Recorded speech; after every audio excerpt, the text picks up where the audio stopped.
50, 60, 70-এর পর বয়স্কদের শারীরিক সম্পর্ক কেন জরুরি, যা কেউ বলে না। বন্ধুরা, আমরা অনেকেই মনে করি শারীরিক সম্পর্ক বা যৌনজীবন শুধু তরুণ বয়সের জন্য।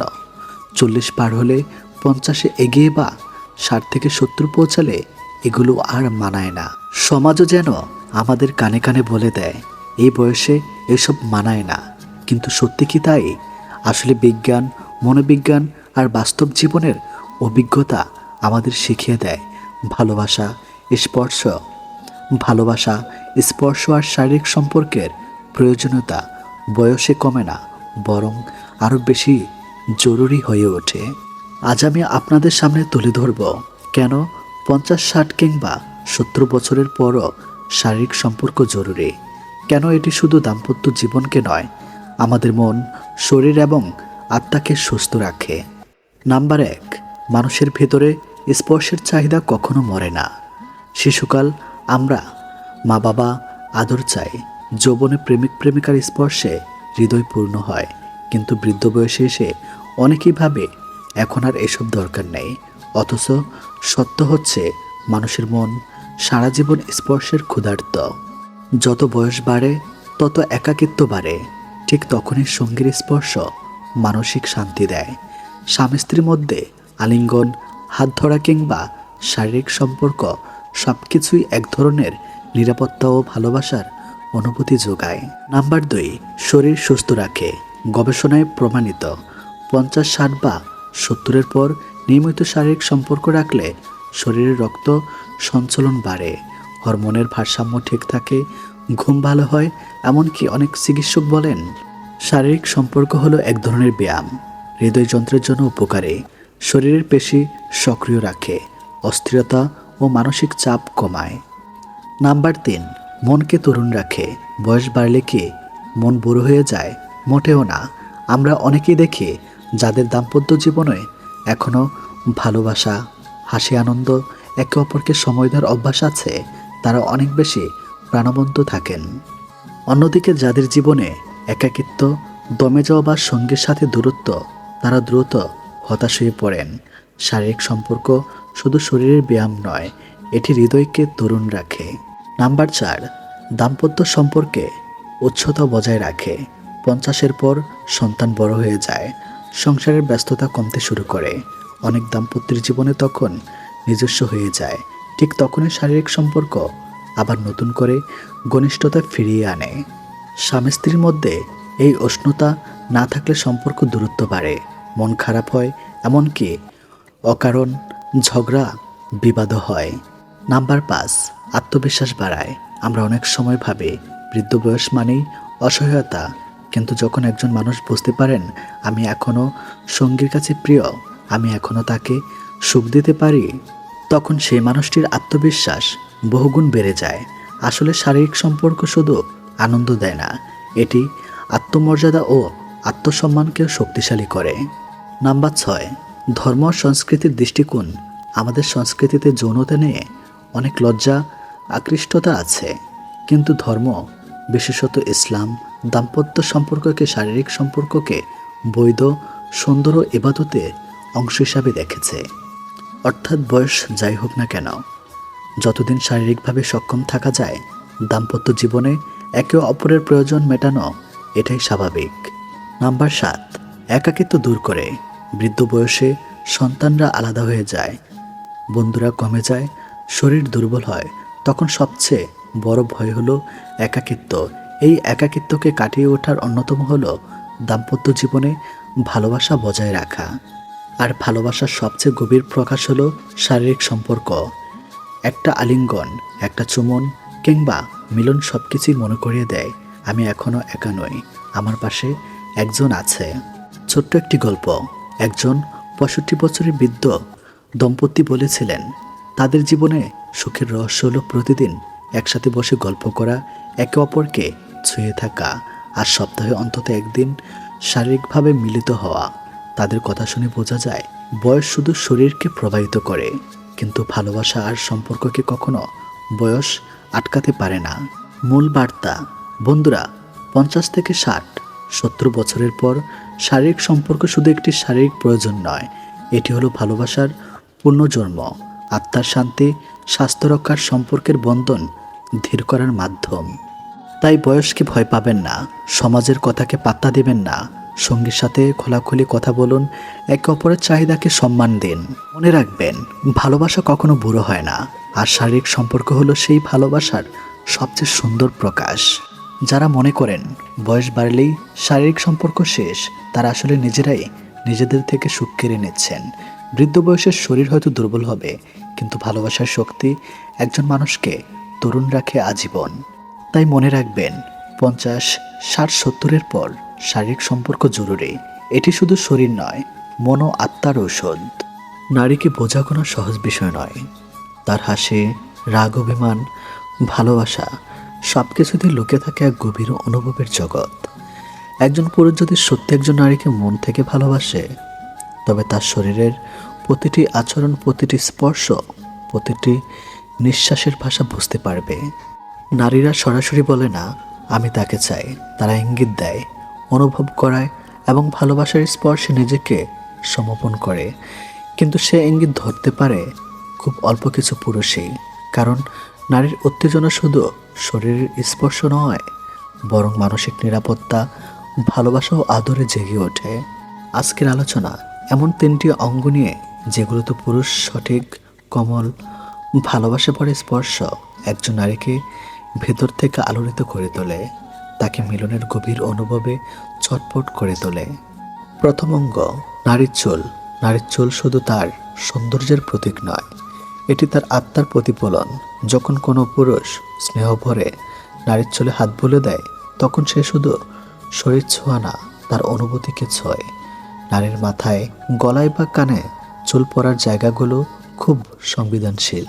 একজন নারীকে যখন তার প্রিয় মানুষটি আস্তে করে তার চুলের গন্ধ নেয়, আঙ্গুলে আলতো করে জড়িয়ে রাখে, তখন তার ভিতর একটা কোমল কম্পন তৈরি হয়।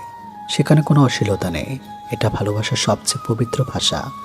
নারী অনুভব করে সে নিরাপদ, সে আদর পাচ্ছে। গুরুত্বপূর্ণ, আর এই অনুভব থেকেই ধীরে ধীরে তার শরীর ও মন জেগে ওঠে মিলনের তীব্র আকাঙ্ক্ষা। কারণ নারীকে শারীরিকভাবে নয়, মানসিকভাবে স্পর্শ করতে জানলেই সে নিজে থেকে আপনাকে কাছে টেনে নেবে। দ্বিতীয় অঙ্গ, ঘাড় ও কাঁধের মাঝখান। নারীর ঘাড় এমন একটি জায়গা যেখানে তার অনুভূতি সবচেয়ে দ্রুত কাজ করে। যখন আপনি ভালোবাসার ভেতর থেকে সমান ও স্নেহের সঙ্গে তার ঘাড়ে আলতো করে স্পর্শ করেন বা গালে হাত রাখেন, সে ভিতর থেকে কেঁপে ওঠে। ঘাড়ের আশপাশ থাকা স্নায়ুগুলো অত্যন্ত সংবেদনশীল।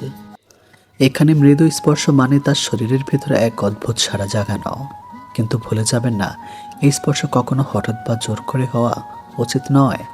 যখন নারী মানসিকভাবে আপনার প্রতি আকৃষ্ট, আপনার প্রতি বিশ্বাস রাখে, তখনই সেই স্পর্শ তাকে উত্তেজিত করে তোলে।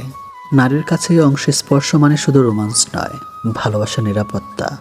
যে পুরুষ ভালোবাসার ভেতর থেকে তাকে এভাবে ছোঁয়, তার প্রতি নারী ভেতর থেকে আত্মসমর্পণ করে। তৃতীয় অঙ্গ, হাতের তালু ও আঙ্গুল। অনেকেই জানে না, নারীর হাতে হাত পারে তার ভালোবাসার গভীর প্রকাশের মাধ্যম। যখন আপনি তার হাত ধরে রাখেন, তার আঙ্গুলে আঙ্গুল জড়ান অথবা হালকা চাপ দেন, সে বুঝতে পারে আপনি কেবল তার শরীর নয়, তার আত্মাকেও ছুঁয়ে যাচ্ছেন। হাতের স্পর্শ নারীর মনে এক ধরনের নিরাপত্তার সংকেত পাঠায়।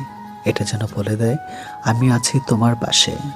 আর সেই মুহূর্তে নারী ধীরে ধীরে নিজেকে উন্মুক্ত করে।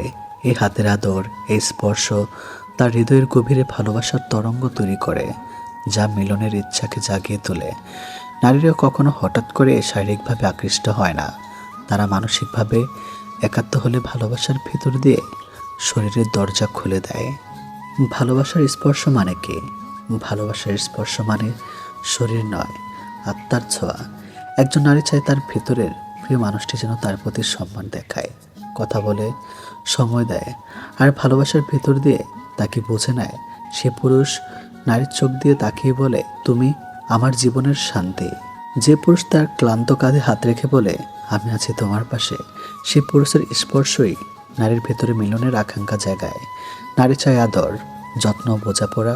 এই জিনিসগুলি তার যৌন আকাঙ্ক্ষার ভিত্তি তৈরি করে।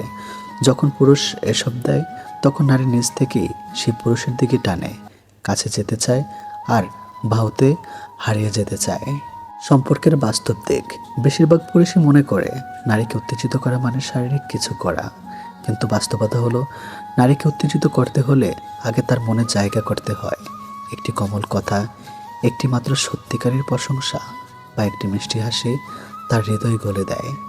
যখন আপনি তাকে বুঝতে শিখবেন, তার পছন্দ অপছন্দ জানবেন, তখনই তার শরীর আপনাকে গ্রহণ করবে। নারীর জন্য মিলন মানে শুধু শারীরিক আনন্দ নয়, এটি ভালোবাসার প্রমাণ, মানসিক সংযোগের চূড়ান্ত রূপ। শেষ কথা, নারীর শরীরে অসংখ্য সুন্দর অঙ্গ আছে, কিন্তু প্রতিটি অঙ্গের মূল্য দরজা হলো তার মন। যে পুরুষ নারীর মনে দরজা খুলতে পারে, সেই নারীর শরীর ও আত্মা জয় করতে পারে। তিনটি জায়গায় ভালোবাসায় ভরা স্পর্শ, চুল ও ঘাড় ও হাত, এই তিনটি স্পর্শে লুকিয়ে আছে নারীর পুরুষের সবচেয়ে গভীর সম্পর্কের চাবিকাঠি। তবে মনে রাখবেন, নারীর স্পর্শ পেতে হলে আগে তার মনকে ছোঁয়া শিখুন, কারণ মন ছোঁয়া মানেই শরীর ছোঁয়ার যোগ্য হয়। বেশি মা ভক্ত ছেলেরা কখনো বউকে খুশি করতে পারে না, কারণ জানলে চমকে যাবেন। বন্ধুরা, আমাদের সমাজে একটি খুব প্রচলিত, যে ছেলে মাকে খুব ভালোবাসে সেই স্ত্রীকেও খুব ভালোবাসে। কথাটি অনেক ক্ষেত্রে সত্য, কারণ যে ছেলে মায়ের প্রতি শ্রদ্ধাশীল সে সাধারণত নারীদের প্রতিও সম্মান দেখায়। কিন্তু সমস্যা শুরু হয় তখন যখন ভালোবাসার অন্ধ আনুগত্যের মধ্যে পার্থক্য থাকে না। আজ আমরা এমন কিছু বাস্তব ও মনস্তাত্ত্বিক কারণ নিয়ে আলোচনা করব, যার জন্য অনেক সময় অতিরিক্ত মা নির্ভর বা মা ভক্ত ছেলেরা নিজের স্ত্রীকে সুখী করতে ব্যর্থ হয়। এখানে মা ভক্ত বলতে মাকে ভালোবাসা নয়, বরং এমন এক মানসিক অবস্থাকে বোঝানো হচ্ছে যেখানে একজন প্রাপ্তবয়স্ক পুরুষ নিজের সিদ্ধান্ত, আবেগ এবং সংসারের দায়িত্ব পরিচালনায় স্বাধীন হতে পারে না। নাম্বার 1, স্ত্রী নয়, মাকেই সবসময় প্রথম গুরুত্ব দেয়। বিয়ের পর একজন পুরুষের জীবনে মা এবং স্ত্রী দুজনেই গুরুত্বপূর্ণ, কিন্তু যখন কোনো ছেলে প্রতিটি বিষয় শুধুমাত্র মায়ের মমতাকে চূড়ান্ত বলে ধরে নেয়, তখন স্ত্রী নিজেকে অবহেলিত মনে করতে শুরু করে। ধরুন, স্ত্রী কোনো কষ্টের কথা বলল, কিন্তু স্বামী কথা না শুনে সঙ্গে সঙ্গে বলল, আমার মা কখনো ভুল হতে পারে না। এই একটি বাক্যই স্ত্রীর মনে গভীর আঘাত সৃষ্টি করতে পারে, কারণ সে অনুভব করে তার অনুভূতি কোনো মূল্য নেই। একটি সুখী দাম্পত্য বিচার নয়, বোঝাপড়া সবচেয়ে বেশি প্রয়োজন। নাম্বার 2, নিজের সিদ্ধান্ত নিজে নিতে পারে না। অনেক ছেলে আছে যারা বিয়ের পরও জীবনের প্রতিটি ছোট বড় সিদ্ধান্তের জন্য মায়ের অনুভূতির অপেক্ষা থাকে। কোথাও ঘুরতে যাবে, কি কিনবে, এমনকি স্ত্রীকে কি উপহার দিবে, সব কিছুই মায়ের মতামত দরকার হয়। এতে স্ত্রী ধীরে ধীরে অনুভব করে সে যেন স্বামীর জীবনসঙ্গী নয়, বরং একজন বাইরের মানুষ। একজন পরিণত পুরুষের সবচেয়ে বড় গুণ হলো স্বাধীনভাবে সিদ্ধান্ত নেওয়ার ক্ষমতা। যে মানুষ নিজেই সিদ্ধান্ত নিতে পারে না, সে সংসারের নেতৃত্ব দিতে পারে না। নাম্বার 3, স্ত্রীর অনুভূতিকেও গুরুত্ব দেয় না। মনোবিজ্ঞানীরা বলেন, নারীরা সাধারণত ব্যক্তিগত জিনিসের চেয়ে আবেগগত নিরাপত্তাকে বেশি গুরুত্ব দেয়। একজন স্ত্রী চায় তার স্বামী তার কথা শুনুক, তার কষ্ট বুঝুক এবং তাকে মানসিকভাবে সমর্থন করুক। কিন্তু অতিরিক্ত মা নির্ভর ছেলেরা অনেক সময় স্ত্রীর অনুভূতিকে ছোট করে দেখে। তারা মনে করে মা যা বলছে সেটাই ঠিক, ফলে স্ত্রীর কষ্ট, অপমান কিংবা একাকিত্বের অনুভূতি গুরুত্ব পায় না। এভাবেই সম্পর্কের মধ্যে অদৃশ্য দূরত্ব তৈরি হতে থাকে। নাম্বার 4, সংসারে ভারসাম্য রাখতে ব্যর্থ হয়। একজন ভালো স্বামীর কাজ হলো মা এবং স্ত্রীর মধ্যে ভারসাম্য বজায় রাখা, কিন্তু অনেক ছেলে ভারসাম্য রক্ষা করতে পারে না। তারা এক পক্ষকে খুশি করতে গিয়ে অন্য পক্ষকে আঘাত দেয়, ফলে বাড়িতে অশান্তি বাড়তে থাকে। মজার বিষয় হলো, এতে মাও সুখী হয় না, স্ত্রীও সুখী হয় না, কারণ পক্ষপাতিত্ব কখনো দীর্ঘমেয়াদে শান্তি আনতে পারে না। নাম্বার 5, মানসিকভাবে এখনো শিশুর মতো থাকে। বয়স বাড়লেই মানুষ পরিণত হয় না, পরিণত হতে হলে মানসিক স্বাধীনতা দরকার। অনেক ছেলে আছে যারা 30 বা 40 বছর বয়সেও মায়ের উপর এমনভাবে নির্ভরশীল থাকে যেন সে এখনো ছোট্ট শিশু। তারা নিজের ভুলের দায় নেয় না, নিজের সমস্যার সমাধান করতে পারে না। ফলে স্ত্রী একজন স্বামী নয়, বরং আরেকটি দায়িত্বের বোঝা পায়। একজন নারী স্বামী হিসাবে একজন সঙ্গী চায়, সন্তান নয়। নাম্বার 6, স্ত্রীকে প্রতিদ্বন্দ্বী হিসাবে দেখতে শুরু করে। কিছু পরিবারে অজান্তে এমন পরিস্থিতি তৈরি হয় যেখানে ছেলে মনে করে স্ত্রী আর মায়ের মধ্যে তাকে একজনকে বেছে নিতে হবে। এটাই সবচেয়ে বড় ভুল, কারণ মা এবং স্ত্রী দুজনেরই সম্পর্ক সম্পূর্ণ ভিন্ন। একজন জন্ম দিয়েছে, অন্যজন জীবন সঙ্গী। তুলনা করার কোনো প্রয়োজন নেই, কিন্তু যখন ছেলে বারবার তুলনা করতে শুরু করে, আমার মা এমন করতো না, আমার মা তোমার চেয়ে ভালো, তখন স্ত্রী ধীরে ধীরে মানসিকভাবে ভেঙে পড়ে। নাম্বার 7, স্ত্রী নিরাপত্তাহীনতা ভুগতে শুরু করে। প্রত্যেক মানুষেরই প্রয়োজন মানসিক নিরাপত্তা। একজন স্ত্রী যখন দেখে যে তার স্বামী কখনো তার পাশে দাঁড়ায় না, তখন তার মনে ভয় জন্মায়। সে ভাবতে শুরু করে, আমার কথা কি কখনো গুরুত্ব পাবে? এই সংসারে আমার অবস্থান কোথায়? এই নিরাপত্তাহীনতার ধীরে ধীরে সম্পর্কের ভালোবাসাকে ক্ষয় করে দেয়। নাম্বার 8, দাম্পত্যের বন্ধুত্ব গড়ে উঠতে পারে না। সফল বিবাহের মূল ভিত্তি হলো বন্ধুত্ব, যেখানে স্বামী স্ত্রী একে অপরের সঙ্গে খোলামেলা কথা বলতে পারে। কিন্তু যখন স্বামী সব কথা আগে মাকে বলে, সব সিদ্ধান্ত আগে মায়ের সঙ্গে আলোচনা করে, তখন স্ত্রীর সঙ্গে সেই বন্ধুত্বপূর্ণ সম্পর্ক গড়ে ওঠে না। স্ত্রী মনে করে তার স্বামীর জীবনে তার গুরুত্ব দ্বিতীয়, এবং এই অনুভূতির সম্পর্কের উষ্ণতা কমিয়ে দেয়। তাহলে কি মাকে ভালোবাসা বল? একদমই না। মাকে ভালোবাসা, সম্মান করা এবং যত্ন নেওয়া একজন সন্তানের দায়িত্ব। বরং যে ছেলে মাকে সম্মান করে না, সে অন্য কাউকে দীর্ঘদিন সম্মান করতে পারবে না। কিন্তু ভালোবাসার অন্ধ আনুগত্য এক জিনিস নয়। একজন পরিণত পুরুষ জানে কিভাবে মায়ের প্রতি সম্মান বজায় রেখে স্ত্রীর প্রতিও ন্যায় বিচার করতে হয়। সে জানে কোথায় মায়ের কথা শুনতে হবে, কোথায় নিজের বিবেক ব্যবহার করতে হবে। সে জানে সংসারের কাউকে হারিয়ে নয়, সবাইকে সঙ্গে নিয়েই সুখী হতে হয়। বন্ধুরা, সমস্যা মা ভক্ত হওয়া নয়, সমস্যা তখনই হয় যখন একজন পুরুষ নিজের ব্যক্তিত্ব হারিয়ে ফেলে এবং জীবনের প্রতিটি সিদ্ধান্ত অন্যের হাতে তুলে দেয়। একজন ভালো ছেলে হওয়া যেমন গুরুত্বপূর্ণ, তেমন একজন ভালো স্বামী হওয়াও গুরুত্বপূর্ণ। যে পুরুষ মা এবং স্বামীর মাঝে ভারসাম্য রাখতে পারে, উভয়ের প্রতি সম্মান দেখাতে পারে এবং ন্যায়সঙ্গত সিদ্ধান্ত নিতে পারে, সত্যিকারের সুখী সংসার গড়ে তোলে সেই মানুষই। মনে রাখবেন, মাকে ভালোবাসা মহৎ কাজ, কিন্তু স্ত্রীকে সম্মান করা দাম্পত্যের ভিত্তি। আর এই দুয়ের সুন্দর সময় একজন পুরুষকে প্রকৃত অর্থে মহান করে তোলে। ভালোবাসা মানুষের জীবনের সবচেয়ে সুন্দর অনুভূতিগুলোর একটি। সত্যিকারের ভালোবাসা মানুষকে শক্তি দেয়, সাহস দেয়, জীবনের কঠিন সময়ে পাশে থাকার আশ্বাস দেয়। কিন্তু সব ভালোবাসা সত্যিকারের হয় না। অনেক সময় আমরা এমন কারো প্রতি মন দিয়ে বসে যে ভালোবাসা অভিনয় করে, কিন্তু হৃদয়ের সত্যিকারের অনুভূতি থাকে না। তখন সম্পর্কের নামে শুরু হয় প্রতারণা, কষ্ট আর মানসিক যন্ত্রণা। সবচেয়ে বড় সমস্যা হলো মিথ্যা ভালোবাসা শুরুতে ধরা পড়ে না, কারণ যারা অভিনয় করে ভালোবাসে তারা খুব সুন্দরভাবে নিজেদের উপস্থাপন করতে পারে, কিন্তু সময়ের সঙ্গে সঙ্গে তাদের আসল চেহারা প্রকাশ পেতে শুরু করে। আজ আমরা জানব মিথ্যা ভালোবাসা বোঝার 6টি গুরুত্বপূর্ণ উপায়। নাম্বার 1, প্রয়োজনে কাছে আসে, অপ্রয়োজনে দূরে সরে যায়। মিথ্যা ভালোবাসার সবচেয়ে বড় লক্ষণ হলো স্বার্থপরতা। যে মানুষ সত্যি ভালোবাসে সে শুধু নিজের সুবিধার জন্য আপনার কাছে আসে না। আপনার সুখে যেমন পাশে থাকে, তেমনি দুঃখেও হাত ধরে রাখে। কিন্তু মিথ্যা ভালোবাসার মানুষটি আপনাকে খুঁজবে তখনই যখন তার কোনো প্রয়োজন থাকবে। হয়তো তার মন খারাপ, টাকা দরকার, কোনো কাজে সাহায্য দরকার, কিংবা একাকিত্ব দূর করতে কাউকে দরকার। তখন সে আপনাকে অনেক গুরুত্ব দিবে, কিন্তু তার প্রয়োজন শেষ হয়ে গেলে আপনিও তার কাছে গুরুত্ব হারিয়ে ফেলবেন। খেয়াল করে দেখুন, আপনি বিপদে পড়লে সে কি আপনার পাশে থাকে? আপনি কষ্ট পেলে কি সে খোঁজ নেয়? আপনার প্রয়োজনে সবসময় সে কি সময় দেয়? যদি উত্তর না হয়, তাহলে বুঝবেন ভালোবাসার আড়ালে স্বার্থ লুকিয়ে আছে। নাম্বার 2, আপনার অনুভূতির প্রতি কোনো সম্মান নেই। সত্যিকারের ভালোবাসা শুধু আমি তোমাকে ভালোবাসি বলা নয়। ভালোবাসা মানে আপনার অনুভূতির মূল্য দেওয়া। যে মানুষ আপনাকে ভালোবাসে সে আপনার চোখের জলকে গুরুত্ব দেবে, আপনার কষ্টকে নিজের কষ্ট মনে করবে